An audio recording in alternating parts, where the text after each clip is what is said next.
Hello students, welcome to Shri Vidyaradhan academy. This is your Mukesh sir और बच्चे मुझे प्यार से मिस्टर बेंजीन बुलाता है। आज मैंने एक बेंजीन का रिलेटेड ये एक अच्छा कॉन्सेप्ट लेके आया है और ये ऑर्गेनिक केमिस्ट्री में बहुत इंपॉर्टेंट कॉन्सेप्ट है और इससे भी क्वेश्चन आने का चांसेस ज़्यादा है और मोस्ट ऑफ द एंट्रेंस में है। So the concept is nothing but aromaticity, मतलब aromatic compounds. In general, aromaticity is a unique property, a unique phenomena shown by some organic compounds. A compound to be aromatic, there must be certain set of conditions. मतलब आप कोई compound को देख के अगर वो compound aromatic या नहीं पहचानना है तो देखने के लिए कुछ सेट ऑफ कंडीशंस देखना पड़ेगा। तो वो कंडीशंस क्या है, मैंने अभी आपको वो लिखने वाला हूँ अच्छा से। अगर ये कंडीशंस अप्लाई करना आया तो आप बहुत आसान से डिसाइड कर सकता है गिवन कंपाउंड इज एरोमेटिक और नॉट, क्योंकि ये हर साल हर एंट्रेंस में क्वेश्चंस पूछा जाएगा। तो टिपिकल लेवल में जब जा रहा है तो if I am talking about this compound, say a compound to be aromatic, first condition it must be cyclic. अगर कोई कंपाउंड एरोमेटिक होना चाहिए तो वो कंपाउंड पहले साइक्लिक होना चाहिए। तो देयरफॉर ओपन चेन कंपाउंड को अपना दिमाग से हटाना है। क्वेश्चन में बाय डिफॉल्ट कोई ओपन चेन कंपाउंड डाल दिया तो पक्का साइड में रखना है, वो कंपाउंड एरोमेटिक नहीं है बोल के। A compound to be cyclic और उसके साथ इट मस्ट बी प्लेनार। तो प्लेनार बोलो तो hybridization of carbons should be sp2, मतलब कार्बन का हाइब्रिडाइजेशन जो रिंग में होता है उसका हाइब्रिडाइजेशन sp2 रहना चाहिए। तो साइक्लिक कंपाउंड देख रहा है, ऑर्गेनिक कंपाउंड देख रहा है, इसीलिए मैंने कार्बन बोला। कभी कभी कार्बन के साथ कोई हेटेरो कंपाउंड, मतलब अलग भी होने दो, नाइट्रोजन होने दो, ऑक्सीजन होने दो या बोरान होने दो, कोई सल्फर होने दो, कुछ ऐसा अलग कंपाउंड्स भी हुआ तो भी उसका हाइब्रिडाइजेशन sp2 ही होना चाहिए। देयर आर स्पेसिफिक एग्जाम्पल्स है जिसमें sp भी कंसिडर करेंगे। एंड ऑफ कोर्स अभी तक जेई एडवांस तक भी वहां तक नहीं गया, लेकिन चूंकि कुछ लोग हमको आता है बोल के ऐसे पढ़ा लेता है, बट एसपी के केस में तो वो भी एग्जांपल हम देखते हैं। तो planar hybridization of carbon and sp2 यानी sp। तो उसके बाद तीसरा आ गया, तो दैट शुड बी कॉन्जुगेशन। तो कॉन्जुगेशन कंडीशन तो आपने पक्का पढ़ चुका होगा जीओसी में, मतलब रेजोनेंस बताने के लिए। तो वैसा जो कंडीशन से तो सब फुलफिल करना है। मैं एग्जांपल के लिए एक आधा कंडीशंस दिखाता हूं। Double bond single bond conjugation है, या नहीं तो double bond single bond positive charge हुआ तो भी कॉन्जुगेशन है, या नहीं तो double bond single bond negative charge हुआ तो भी कॉन्जुगेशन है, या नहीं तो double bond single bond lone pair हुआ तो भी कॉन्जुगेशन है, या नहीं तो double bond single bond vacant orbital अगर ये भी हुआ तो भी कॉन्जुगेशन है। मतलब जब कॉन्जुगेशन होने के लिए ये कंडीशंस, मतलब इसके साथ और भी है बट एरोमेटिसिटी में देखने में ये से ज्यादा अपना काम हो जाता है, बट रेजोनेंस का जो कंडीशन से तो कॉन्जुगेशन को दिखाता है, वही सब कंडीशन से हम यहां देखता है। तो एक कंपाउंड, मतलब कंडीशंस टू बी एरोमेटिक, अगर कंपाउंड एरोमेटिक होना होगा तो क्या क्या कंडीशंस होना चाहिए। First it must be cyclic, and उसके साथ इट शुड बी प्लेनार, और उसके साथ it should follow the conjugation condition. But last but not least, fourth, हम उसको बोलता है एक रूल के नाम से which is called हकल rule. हकल rule बोल के नाम से एक साइंटिस्ट के नाम से बोला जाता है। ऐसा बोलो तो एरोमेटिसिटी का कॉन्सेप्ट पूरा हकल ही लेके आया। कुछ बुक्स ने ऐसा भी लिखता है हकल रूल का मतलब ही ये सब आ जाता है बोल के, ठीक है, वो भी गलत नहीं है, वो मतलब इट इज। हकल रूल ये कहता है कि 4n+2 पाई इलेक्ट्रॉन सिस्टम, क्या बोलता है इसको, 4n+2 पाई इलेक्ट्रॉन सिस्टम। एक सिंपल फार्मूला का जैसा, it's not formula actually, simple formula का जैसा लगता है। यहां n रिप्रेजेंट, n वैल्यू, कुछ लोग रिंग्स बोलता है, कुछ लोग डबल बॉन्ड बोलता है, ऐसा कुछ भी नहीं है। तो n is a simple N integer, लेकिन एक फुल नंबर का जैसा लिखा जाता है। n0 रख सकता है, n1 रख सकता है, n2 रख सकता है, n3 ऐसा रखते जाना है। जब ये सब्स्टिट्यूट करने के बाद जो आता है बोलो तो फॉर एग्जांपल n0 रख दिया, ये +2 किया, तो क्या ये पाई इलेक्ट्रॉन्स, इसका मतलब कितना पाई इलेक्ट्रॉन्स हुआ, 2 पाई इलेक्ट्रॉन, बोलो तो 1 पाई बॉन्ड रहना चाहिए। मतलब इसमें किसी कंपाउंड एरोमेटिक होना होगा तो एक पाई बॉन्ड होके बाकी सब कंडीशन सेटिस्फाई किया तो भी एरोमेटिक हो सकता है। नहीं तो फॉर एग्जाम्पल 4 के जगह मैंने ऐसा 1 रख दिया, ये प्लस पाई इलेक्ट्रॉन्स ये कर दिया, तो 4 + 2 6। अगर कोई कंपाउंड में 6 पाई इलेक्ट्रॉन्स हैं, मतलब 6 पाई इलेक्ट्रॉन्स होना होगा तो 3 पाई बॉन्ड रहना चाहिए। One of the condition is 3 pi bond होना चाहिए या 3 पाई बॉन्ड कॉन्जुगेशन में रहना चाहिए, तो तब ये एरोमेटिक हो सकता है। और मान लो 4 + 2 ले लिया, यहां हुआ तो क्या हुआ, 10 पाई इलेक्ट्रॉन्स हो जाता है ना। यहां क्या हो गया, 10 पाई इलेक्ट्रॉन्स है। किसी कंपाउंड में 10 पाई इलेक्ट्रॉन्स भी दिखने लगा तब भी वो एरोमेटिक होता है, तो वैसा सब्स्टिट्यूट करके चले गया तो एरोमेटिक सिस्टम को कंट्रीब्यूट करता है। बट ध्यान में रखना है, जिसमें 4 पाई इलेक्ट्रॉन्स आ गया बोलो तो 2 pi bond, even number of pi bond, और जिसमें 8 पाई इलेक्ट्रॉन्स हो गया दैट मींस 4 पाई बॉन्ड बोलो तो again even number of electrons. तो ऐसा हुआ तो वो एरोमेटिक नहीं होगा। कुछ लोग ने रट्टा मारने के लिए जो बोलता है रिंग में odd number of pi bonds हुआ तो एरोमेटिक है, even number of pi bonds हुआ तो एरोमेटिक नहीं है, ऐसा बोल के बोलता है। Is this clear? तो a compound to be aromatic the condition should be like this.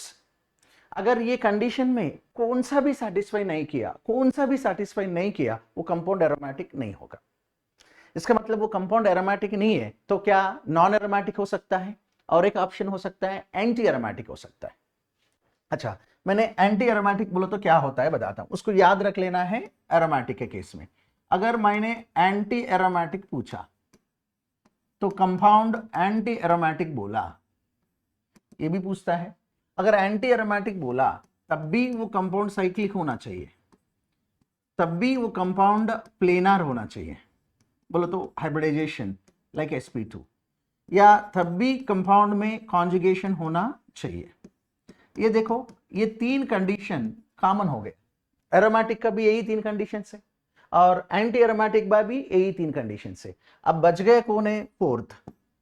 हकल rule के प्लेस में थोड़ा स्मॉल चेंज हो जाएगा, that is 4n pi electrons लिया जाता है।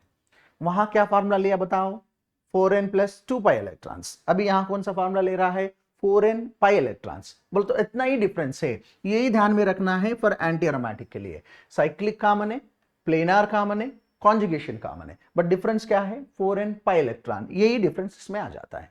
ठीक है ना। अब यहां भी वही कहानी है, n = 0 तो नहीं करता है, 1 2 3 ऐसा सब्स्टिट्यूट करते जाएगा, तो इसका मतलब 4 पाई इलेक्ट्रॉन चलेगा, 8 पाई इलेक्ट्रॉन चलेगा, या 12 पाई इलेक्ट्रॉन चलेगा। मतलब आप इलेक्ट्रॉन्स काउंट किया तो, पाई इलेक्ट्रॉन्स काउंट किया तो इतना रहना चाहिए।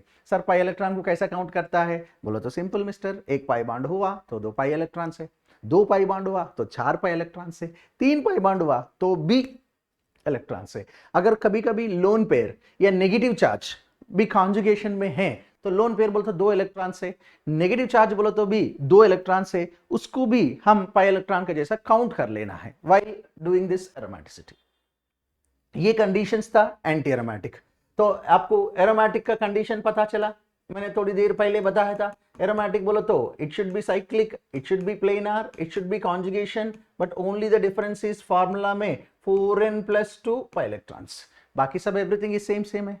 और तीसरा नॉन एरोमेटिक, ये हो जाता है नॉन एरोमेटिक। नॉन एरोमेटिक का मतलब है ये दो नहीं हुआ, मतलब ये दोनों में कौन सा भी कंडीशन सेटिस्फाई नहीं किया तो कंपाउंड इज नॉन एरोमेटिक है।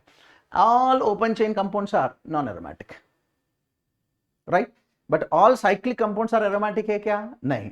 All cyclic compounds are anti aromatic है क्या, नहीं। All cyclic compounds non aromatic है क्या, नहीं।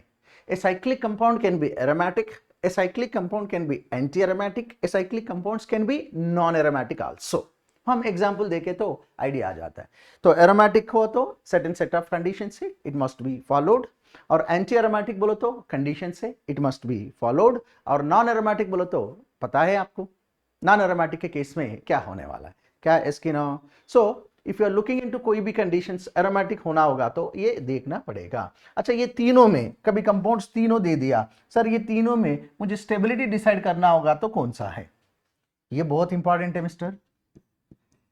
स्टेबिलिटी ऑर्डर में ये एक नंबर इंपॉर्टेंट है, ये आइडिया आपको क्वेश्चन सॉल्विंग में एरोमेटिक कंपाउंड्स नहीं, पूरा ऑर्गेनिक केमिस्ट्री में कुछ क्वेश्चन सॉल्विंग में, स्टेबिलिटी ऑफ कार्बोकेटायन में, स्टेबिलिटी ऑफ कार्बेनियन में, कुछ केमिकल रिएक्शन में, हर जगह ये हेल्प होगा। ठीक है, तो स्टेबिलिटी में सबसे ज्यादा स्टेबल होगा एरोमेटिक, ये तो एक नंबर है, याद रखने के लिए कोशिश करना है। उसके बाद होगा नॉन एरोमेटिक, और सबसे लीस्ट स्टेबल होगा एंटी एरोमेटिक। तो ये ऐसा है, तो ये एंटी एरोमेटिक है। तो a compound to be stable, the compound should be aromatic और compound should be non aromatic, anti aromatic. ये ऑर्डर को चेक करना आना चाहिए। ये ऑर्डर एक नंबर है, सबसे ज्यादा इंपॉर्टेंट है। अगर whether the student is going for NEET या एम्स या जेई मेंस या जेई एडवांस, कॉन्सेप्चुअली यहां तक ही है, बस यहां से डिसाइड होगा था लेवल ऑफ क्वेश्चंस का लेवल, स्टैंडर्ड का लेवल बढ़ते जाता है तो उससे डिसाइड करता है। जब क्वेश्चंस नीट स्टूडेंट्स को टिपिकल लग रहा है, करने नहीं आ रहा है, तो जेई मेंस तक चले जाता है। जेई मेंस बच्चों को भी क्वेश्चंस करने में बहुत दिक्कत हो रहा है, अगर जो अच्छा पढ़ने वाला बच्चों को भी, दैट मीन्स वो जेई एडवांस लेवल तक लेके जाता है। ठीक है ना, तो मतलब ये स्टैंडर्ड हो जाता है। तो I show you some examples, ये कैसा रहता है, ये सबसे ज्यादा इंपॉर्टेंट है, सो ध्यान रखना है। ठीक है ना। Now if I go for a simple example, जैसा बोला ना, हम हमेशा लेता है, बताओ इसका नाम क्या है, क्या मिस्टर बेंजीन, इट्स सिंपल है, तो मिस्टर बेंजीन। तो बेंजीन के केस में देखो, पहले साइक्लिक है, हो गया साइक्लिक है, तो उसके बाद प्लेनार है, क्योंकि ईच कॉन्जुगेशन भी है तीसरा, तो साइक्लिक है, प्लेनार है, कॉन्जुगेशन है। और प्लेनार बोलो तो ईच कार्बन का हाइब्रिडाइजेशन sp2 है। हाँ, ये मुझे sp2 कैसा समझेगा सर बोलो तो, केमिकल बॉन्डिंग का आइडिया अप्लाई करके ये हाइब्रिडेशन निकालना आना चाहिए। अगर जिस बच्चों को हाइब्रिडेशन ही नहीं निकालना चाहता है, अगर ये देख लिया तो फिर कंफ्यूज हो जाएगा। तो carbon, sorry, cyclic, planar, conjugation, हकल rule के हिसाब से एक पाई इलेक्ट्रॉन है बोलो तो 2 इलेक्ट्रॉन, और एक पाई इलेक्ट्रॉन है बोलो तो 4 पाई इलेक्ट्रॉन, और एक पाई इलेक्ट्रॉन है बोलो तो 6 pi electrons, therefore it has an 6 pi electron, hence the compound is aromatic. ऐसा डिसाइड किया जाता है कोई कंपाउंड एरोमेटिक है या नहीं। अच्छा, साइक्लिक कंपाउंड बोल दिया, एक रिंग रहना बोल के जरूरी नहीं है, तो आप चाहिए तो 2 रिंग भी ले सकता है, 2 रिंग भी ले लिया तो भी चलेगा। ये ऐसा करो, अगर ऐसा ले लिया, 2 रिंग भी बोल दिया, तो इसमें कंपाउंड तो साइक्लिक दिख रहा है और प्लेनार तो दिख रहा है और कॉन्जुगेशन तो हर जगह है, तो पाई इलेक्ट्रॉन काउंट किया तो 5 + 3, 5 + 2, sorry 5 overall, therefore it is an 10 pi electron से, hence the compound is aromatic. आपको तो पता है, this is benzene, this is naphthalene. अगर मान लो मैंने तीसरा में चले गया, ये सब कंपाउंड भी एरोमेटिक होता है। देखो, अल्टरनेटिव में डबल बॉन्ड्स ऐसा अरेंज करते आया तो आइडिया आ जाएगा। अल्टरनेटिव में अरेंज किया तो कॉन्जुगेशन समझ में आता है। सो ये कंपाउंड भी साइक्लिक है, ये कंपाउंड भी प्लेनार है, ये कंपाउंड में भी कॉन्जुगेशन है, और इसमें पाई इलेक्ट्रॉन देखे तो 14 पाई इलेक्ट्रॉन से, ये ऐसा दिखता है। तो अगर मान लो मैंने और एक एग्जांपल में ये ऐसा बोल दिया, ये कंपाउंड भी साइक्लिक है, ये कंपाउंड भी प्लेनार है, this is also cyclic, this is also planar, this is also conjugation, but the problem is 4n pi electron, तो 4 पाई इलेक्ट्रॉन हुआ, तो therefore it is anti aromatic हो गया। तो आपको ये सब पाई इलेक्ट्रॉन्स को काउंट करना आना चाहिए। तो जनरली एक एक्सेप्शन का जैसा लिया तो ये कंपाउंड है, ये कंपाउंड है, ये कंपाउंड में भी अगर इसको देखे तो कैसा लग रहा है, ये साइक्लिक है और ये प्लेनार का जैसा लग रहा है और कॉन्जुगेशन है और 8 पाई इलेक्ट्रॉन से, एक कंपाउंड लॉजिकली चेक किया तो एंटी एरोमेटिक होना चाहिए। लेकिन क्या है ना, इसके ऊपर जब एक्सपेरिमेंट किया तो ये कंपाउंड का स्ट्रक्चर वाज नॉट प्लेनार। अब ये प्लेनार नहीं है, तो इसका मतलब उसका एरोमेटिसिटी गया, तो देयरफॉर ये स्ट्रक्चर रियलिटी उन लोगों ने ऑब्जर्व किया था, कुछ ऐसा टब शेप में दिख रहा था, कुछ ऐसा टब शेप में दिखाई दे रहा था, तो इसका मतलब ये नॉन प्लेनार हो गए ना। मतलब रूम टेम्परेचर में ये कंपाउंड हम जो बोर्ड में लिखा वैसा नहीं रहता है, रादर ऐसा रहता है। तो देयरफॉर एक्चुअली ये स्ट्रक्चर ये है, तो नॉन प्लेनर हो गया, तो देयरफॉर एरोमेटिक नहीं होगा। फिर क्या एंटी एरोमेटिक होगा क्या? नहीं, क्योंकि इसमें कॉन्जुगेशन मिस हो गया, और कॉन्जुगेशन मिस हो गया, नॉन प्लेनर हो गया, so therefore this compound is non aromatic. हाँ, ये हमें कैसा समझेगा सर बोलो तो, देख के तो एरोमेटिक एंटी एरोमेटिक का जैसा दिख रहा है ना, ये कुछ एग्जाम्पल्स है। मैक्सिमम टीचर्स जो एग्जाम्पल्स में जो एक्सेप्शन का जैसा आता है, जितना ही आता है वो पढ़ाने के लिए कोशिश करता है, जैसा मैंने ये सब बोल रहा था। तो ये compound aromatic, this compound is non aromatic. मान लो मैंने ऐसा सिंपल रिंग रख दिया, क्या ये एरोमेटिक होगा क्या? नहीं। क्या एंटी एरोमेटिक होगा क्या? नहीं। अगर मैंने डबल बॉन्ड ऐसा रख दिया, डबल बॉन्ड ऐसा रखा, डबल बॉन्ड ऐसा रखा, तभी भी ये एंटी एरोमेटिक नहीं है, क्योंकि ये दो कार्बन का हाइब्रिडाइजेशन sp3 है।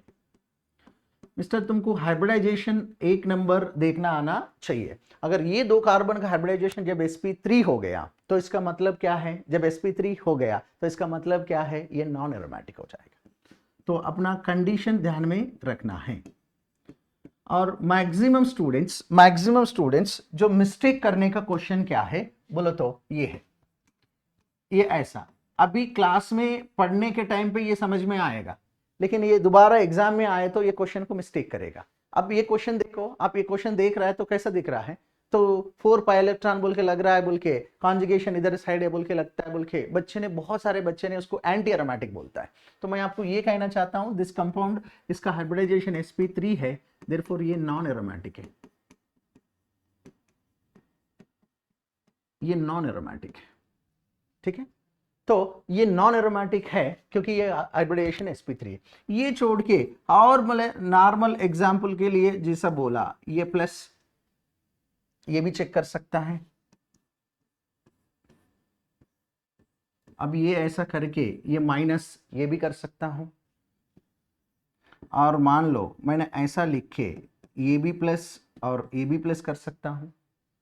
और मान लो मैंने ऐसा लिख के एक माइनस एक प्लस भी कर सकता हूं। और ऐसा लिख के, देखो मैं कुछ रट्टा नहीं मार रहा हूं, जैसा मौका मिला था वैसा लिखने के लिए कोशिश करता हूं। This is what the beauty of subject, right. तो जब ये ऐसा किया,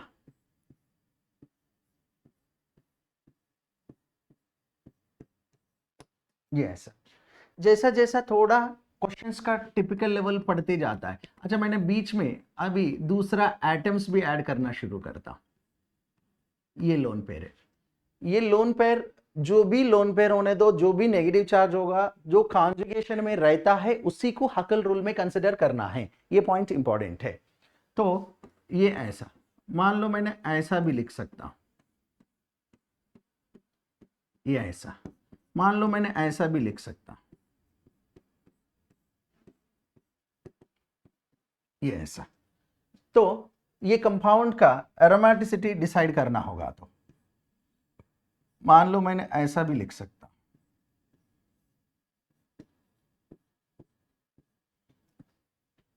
ठीक है।